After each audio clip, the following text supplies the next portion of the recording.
ایران کا بہت بڑا منصوبہ جس سے پاکستان اور عرب دنیا کے تعلقات خراب کرنے کی کوشش کی جا رہی تھی، اس حوالے سے آپ کو بتائیں گے حقائق تھوڑی دیر میں، لیکن اس سے پہلے ایک مختصر سی رپورٹ دیکھیے، واپس آتے ہیں، ہمارے ساتھ رہیے گا۔ ایران پاک عرب تعلقات کا دشمن۔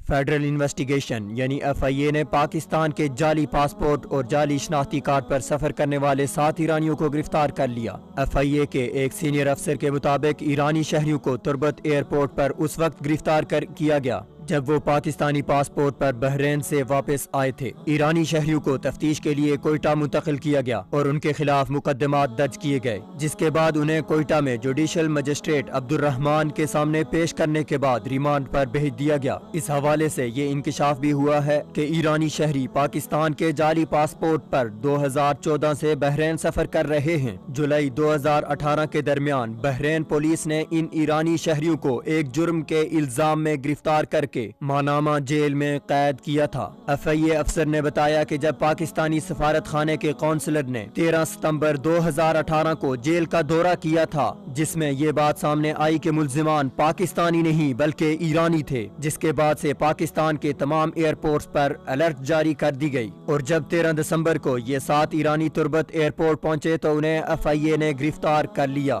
ملزمان کا تعلق ایران کے صوبے سیستان بلوچستان سے ہے اور انہوں نے پاکستانی شناختی کارڈ اور پاسپورٹ گوادر اور تربت میں بنوائے تھے۔ ان کا کہنا تھا کہ ایرانی شہریوں کی گرفتاری کے بعد نادرا اور پاسپورٹ کے محکمے میں بھی گرفتاریاں عمل میں آنے کے امکانات ہیں۔ 24 اردو ذرائع کے مطابق عرب ممالک بالخصوص خلیجی ممالک کے ساتھ پاکستان کے بڑھتے تعلقات کو خراب کرنے کے لیے ایران مسلسل پاکستان مخالف اقدامات میں مصروف ہے۔ سی پیک منصوبوں میں سعودی اور دیگر خلیجی ممالک کی سرمایہ کاری روکنے کے لیے ایران نے خفیہ طور پر ایرانی شہریوں کو جعلی پاکستانی دستاویزات پر خلیجی ممالک بھیجنا شروع کر رکھا ہے تاکہ پاکستانی شہریت کی بنیاد پر وہاں جرائم کر کے پاکستان کا تصور خراب کیا جا سکے۔ واضح رہے کہ سعودی عرب نے پاکستان کو 9 ارب ڈالر کا امدادی پیکیج دینے سمیت پاکستان میں بھاری سرمایہ کاری کرنے کا عزم کر رکھا ہے۔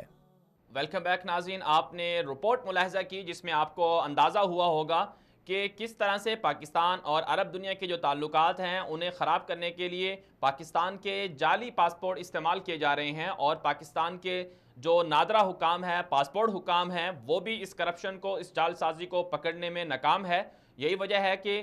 بحرین جو ایک خلیجی ملک ہے، وہاں پر کچھ باشندے پکڑے گئے تھے جن کا کہا جا رہا تھا کہ وہ پاکستانی ہیں، پاکستانی پاسپورٹ پر وہاں کچھ ایسی سرگرمیاں کر رہے تھے جس کی وجہ سے بحرین کی حکومت نے پاکستان کے جو شہری ہیں ان کا ویزا بھی بند کر دیا تھا اور انہیں جیلوں میں ڈال دیا گیا تھا۔ لیکن کل جو خبر سامنے آئی ہے ایف آئی اے کی رپورٹ کے مطابق،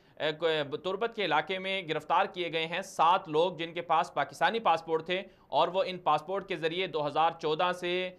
بحرین میں موجود تھے۔ اور یہ ایک بہت بڑی افسوسناک جو کارروائی ہے، سانحہ ہے، یہ سامنے آیا ہے، اور کہا یہ جا رہا ہے کہ اس کے ذریعے ظاہر سی بات ہے اگر ایرانی باشندے ہیں وہ پاکستان کے پاسپورٹ کیوں استعمال کر رہے ہیں، یہ سوال بہت بڑا ہے۔ اور پھر یہ بھی بہت بڑا سوال ہے کہ ایسے پاکستان میں کون سے کیا جو پاکستان کے ادارے ہیں پاسپورٹ بنانے والے، یا اسی طرح نادرا کے جو بڑا ادارہ ہے، وہ کیا اس بات کو دیکھتے نہیں ہیں کہ یہ پاکستانی شہری نہیں ہے، یا پھر پیسوں کی خاطر، رشوت کی خاطر پاکستان کی شہریت